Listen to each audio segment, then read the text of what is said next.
간멘 에세이. 어떠한 사람이 되어야 하겠습니까? 노아는 아침밥을 먹고 나면 연장을 챙겨서 집을 떠납니다. 여호와 하나님께서 지시하신 그 일을 하기 위한 것입니다. 그것은 다가올 홍수를 대비하여 로페르 나무로 된 거대한 방주를 짓는 것이었습니다.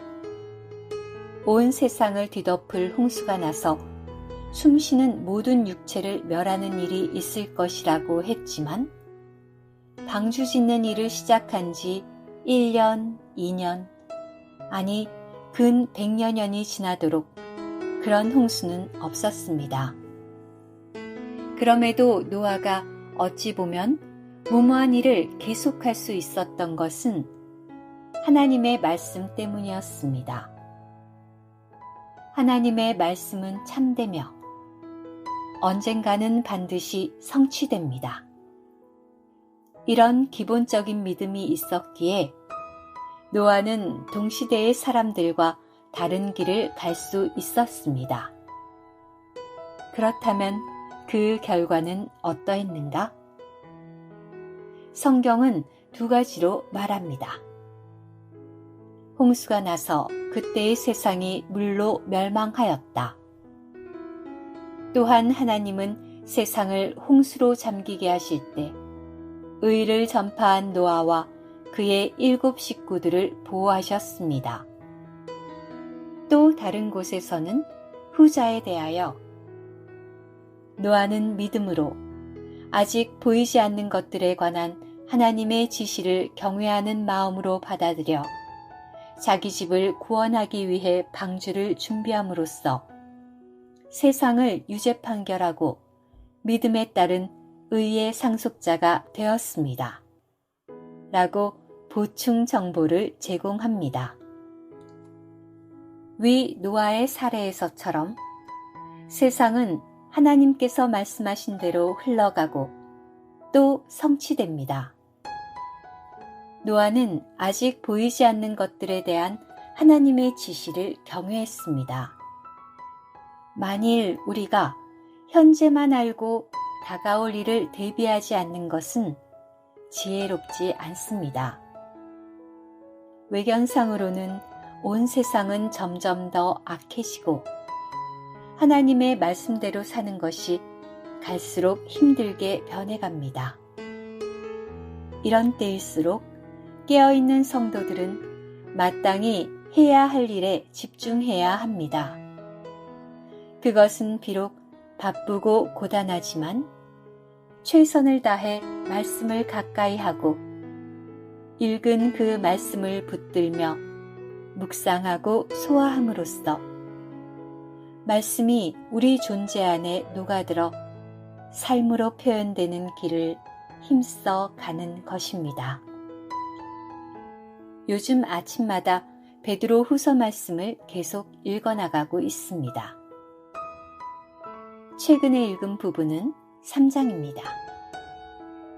그 중에서 11절에서 12절이 우리를 깨이게 했습니다. 이 모든 것이 이렇게 풀어질 것인데 여러분은 어떠한 사람이 되어야 하겠습니까? 여러분은 거룩한 방식으로 생활하고 경건하게 살면서 하나님의 날이 오기를 고대하고 재촉해야 합니다. 하나님의 날이 오기 때문에 하늘들은 불에 타서 풀어질 것이고 원소들은 뜨거운 열에 타서 녹아버릴 것입니다. 노아 시대와 마찬가지로 오늘날에도 크게 두 부류의 사람들이 있습니다. 한 부류는 이 세상이 아무 일 없이 계속될 것으로 생각하고 사는 것입니다.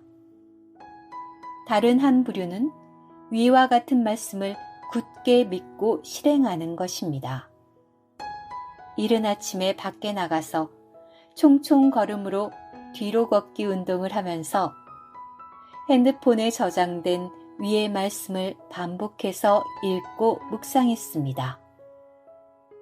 참으로 깨이고 또 말씀을 통해 씻김이 있습니다. 현재를 사는 우리가 다가올 그날, 주의 날, 하나님의 날을 대비해서 해야 할 일은 크게 세 가지입니다. 거룩한 방식으로 생활하라. 경건하게 살아라. 하나님의 날이 오기를 고대하고 재촉하라.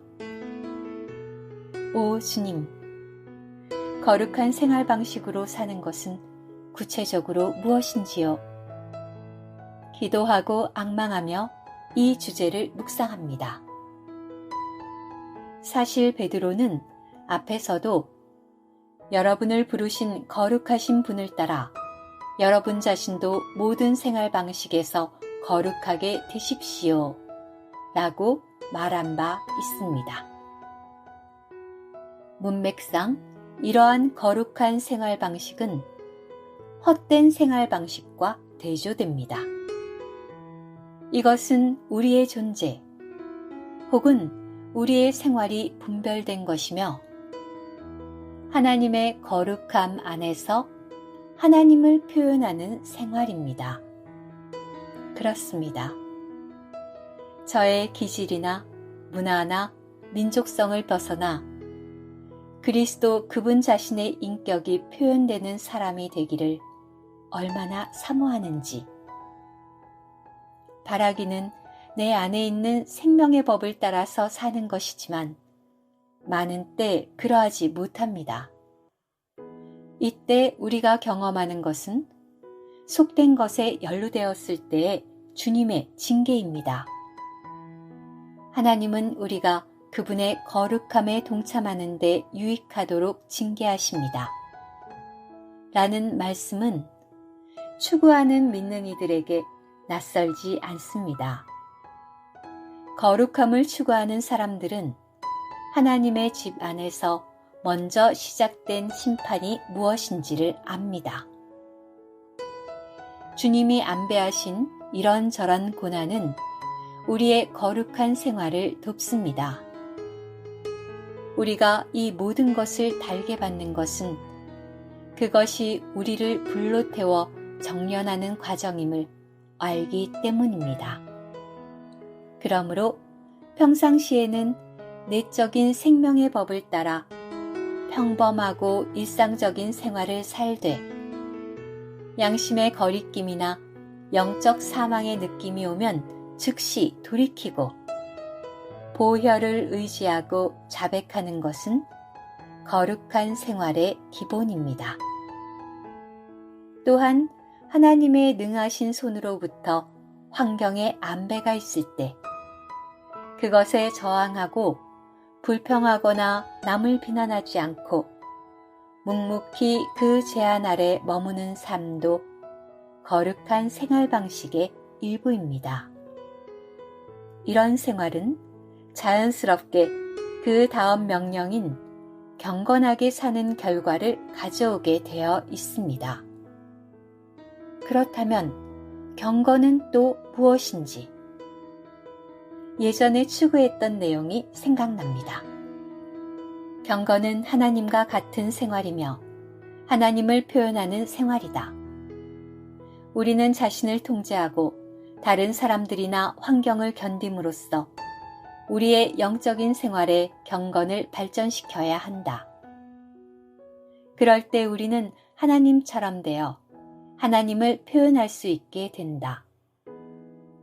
사람이 하나님이 된다는 말을 반대하는 사람은 이처럼 경건, 한 단어만 빛 가운데 바로 알아도 큰 도움을 받게 될 것입니다. 베드로 후서를 묵상하면서 마지막 시대에 우리가 어떤 삶을 살아야 할지에 대해 더 많은 빛이 있었습니다. 그러나 솔직히 세 번째 항목인 하나님의 날이 오기를 고대하고 재촉해야 한다는 말씀에 대한 체험은 많이 부족합니다.